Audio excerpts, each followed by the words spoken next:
would like to introduce Dr. Isabel van der Weyenberg.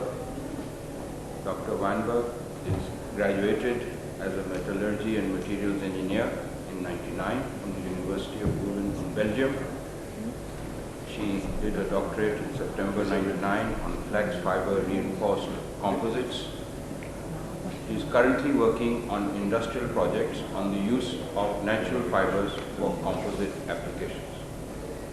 May I request Dr. Weyenberg to please address this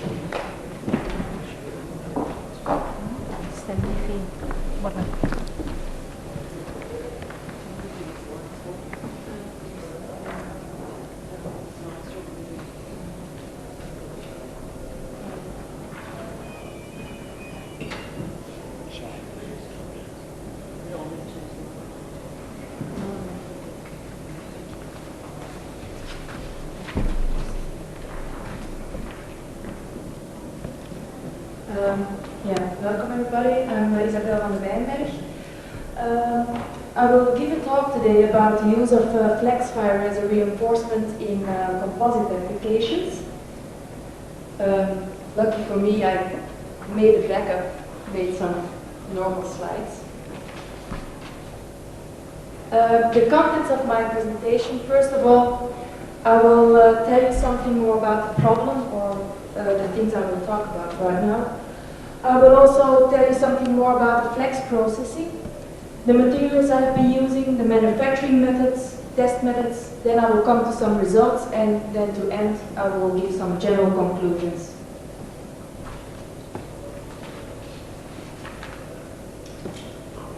Okay, to start with, natural fibers, they are used in apparel and in household textiles, upholstery applications. But in fact, they have much more potential. They can also be used as a reinforcement in composite applications. They are very light or strong. Up to now, they are mainly using man-made fibers, like glass fibers, which are very dense, and carbon fibers. They are very expensive. So an alternative is always welcome to this industry. When we talk about reinforcements for composite applications, we can have just unidirectional fibers, but we can also use knits, weaves, mats, etc. So I will talk about use of knits.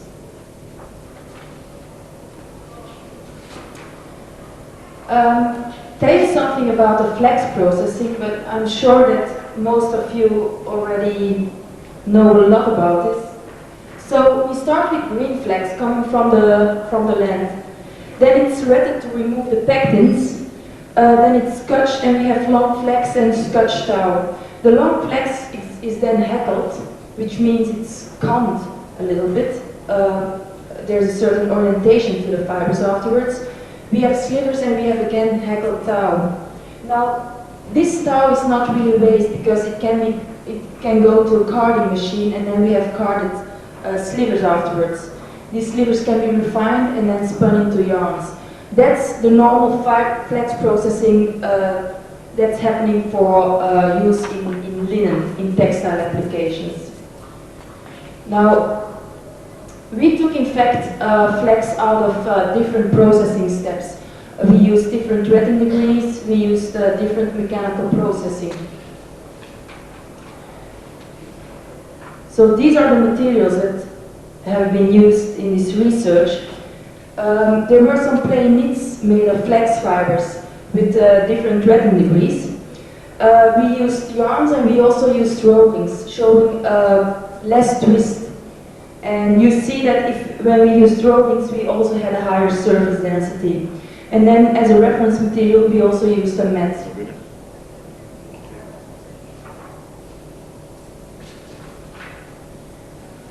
Now, the resins that we use to make our composites, we used polypropylene, we used a couple of polyesters, unsaturated polyester, a vinyl ester, and an epoxy resin.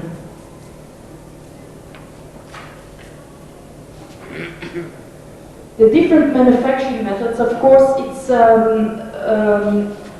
depending on the kind of resin that you use.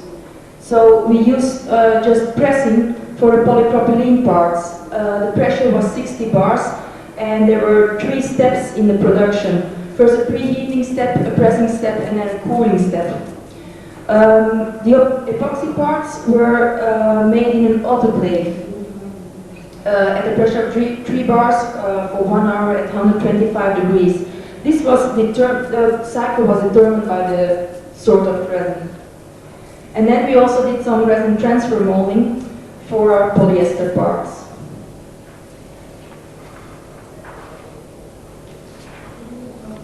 And here you can see a picture of the machine, so you have an idea of what we're using. This is the autoclave. It's in fact a big oven in which you can apply vacuum at a certain temperature and a certain pressure. And here you can see the RTM. It's not a big mold. It's in fact a lab scale mold, but it's very nice to do some experiments with it.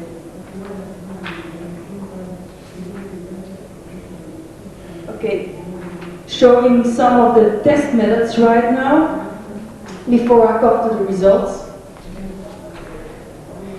First, we did some tests on thermoforming capacity of these flax knits. We wanted to see if it was possible that these knits could be shaped into a preform before we really impregnate them with the resin. So these thermoforming experiments, they happened on a deep drawing installation. First a preheating step in which we changed temperature and time, and then the piece could be brought to the hydraulic press. Deformation happened at 200 millimeters per second, and the pressing lasted for 2 minutes. Afterwards, there was a cooling step to fix the shape.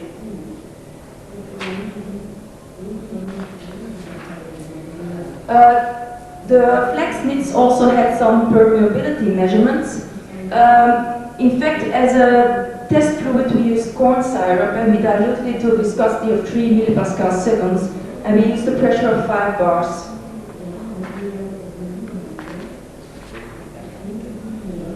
And then the normal tensile testing for determining the mechanical properties of our composites, they happened at an instron with hydraulic clamping. We also used an extensometer to measure the displacements. So, and then I can finally come to the results of our research. So first, about the thermoforming, here you can see a picture of the knits that we used. This is a knit made of rollings. It's a very regular knit. It's quite dense. It had a surface density of about 1,000 grams per square meter. And we used a thermoplastic polyester binder to shape it in its preform. It was important that we used a binder with a melt temperature below 200 degrees, otherwise our fibers would degrade, of course. And here you can see the result. Now, in fact, the result of the knits, if you compare it with the thermoforming of the mats, you see that, I hope it's a little bit clear, that the spherical shape of the mats is much more, it's much better than of the knits. That has to do, of course, with the structure of the knit, which is very deformable, but also the binder was added during mat formation here, while for the knit we had to apply the binder by hand, and this can, of course, give some heterogeneities in our parts.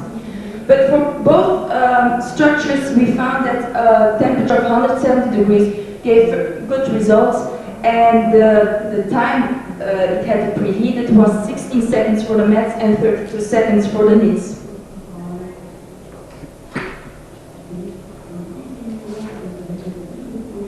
Looking at our permeability experiments, here you can see a table with some values. Now, so the K's are the knits and the M is the mat. And then on the first row you can see some data for glass knits.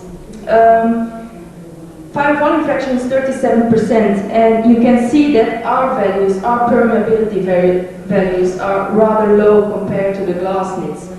Now this has got different reasons, because we used corn syrup as a test fluid. Now this corn syrup is a natural product, of course, and we don't know exactly the effect it has got on the flax fiber, which is also a natural product. On the other hand, the corn syrup was diluted with water, and the water could be absorbed by the flax fiber, which will swell, and then, of course, the flowing becomes more difficult. And also because the water is absorbed by the flax fibers, it's possible that our viscosity of our corn syrup goes up again. So these were all effects that we could think of. I also have to mention that it was only a limited number of experiments. Normally there should be about 75 experiments to really have a good value. But our number of experiments was rather limited. Now, when we produced our polyester composites, first we did a study of the effect of the different resins on the mechanical properties, and we saw that if we used pulp resin, the properties go down. That's the strength here, and here you can read the stiffness. The red one is the wale, the yellow one is the coarse, blue is also wale, and pink is coarse direction. The reason for this is that pulp resin is a very high viscosity resin. So the impregnation of the fibers by this high viscosity resin is very, very difficult.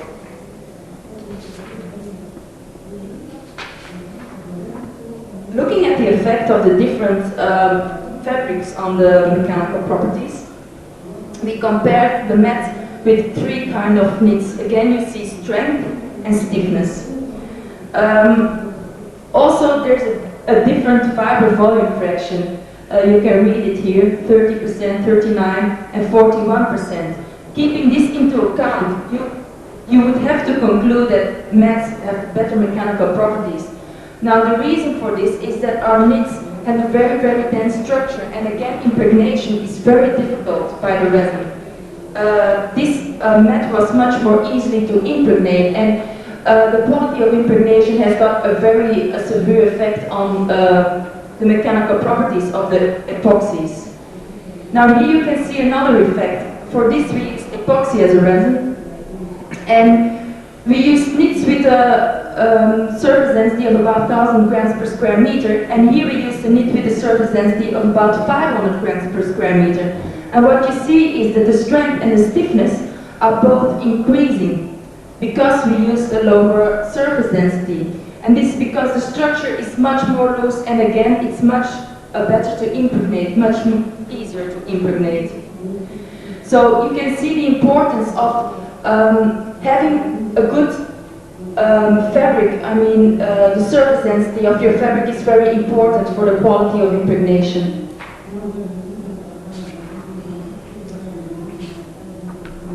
Our polypropylene composites, they were produced using commingled polypropylene flax yarn. We used 2 retting degrees. And what we saw was when we pressed these fabrics into a composite, that there was an uncontrollable shrinkage due to the pre-stretched polypropylene fibers. Now this is really inconvenient if you want to make a reproducible composite part. So that's why we tried to measure it a little bit. We did some tests with oven heating, and we also did some biaxial testing, really giving quantitative results. Of course, there is no difference noticed between the normal retted and the green flax, and this is because the resin effect was due to the polypropylene and not due to the flax. I have some graphs of the effect of this heating.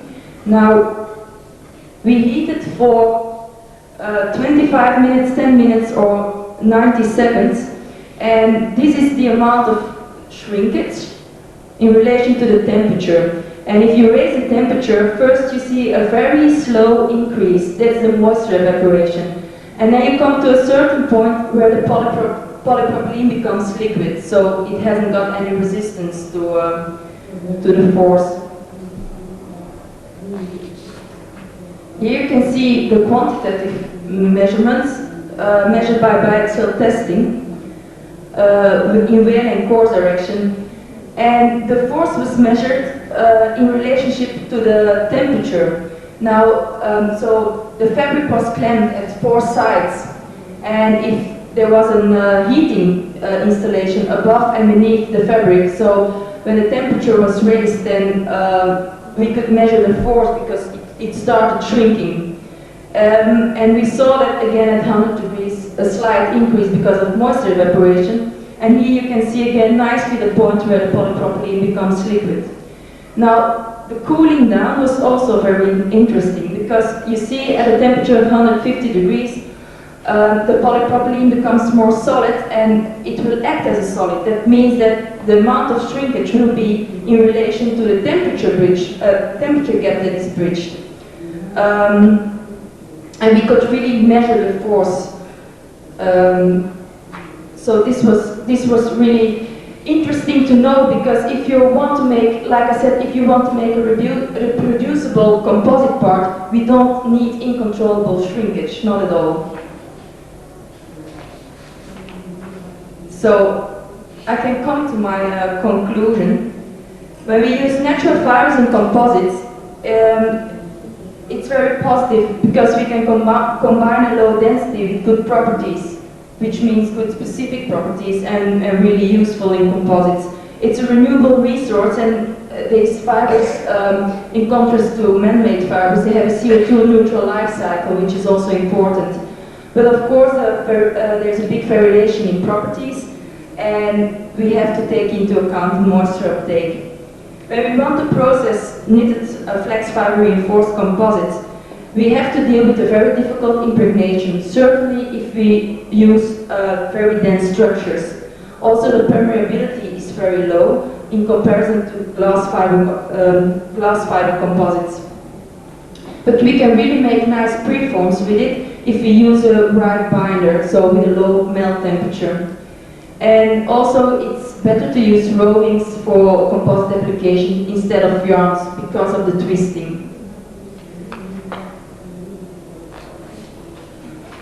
Further, maybe this is some future music, but maybe we can replace glass fiber reinforced composites with flax or hemp, jute, sisal, but certainly there is much more research necessary because up to now we're still in the beginning steps.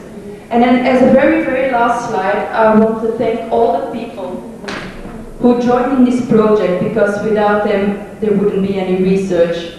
These are all people working in Flemish flax industry and Flemish composite industry. And the project was governed by the Flemish government. I thank you for your attention.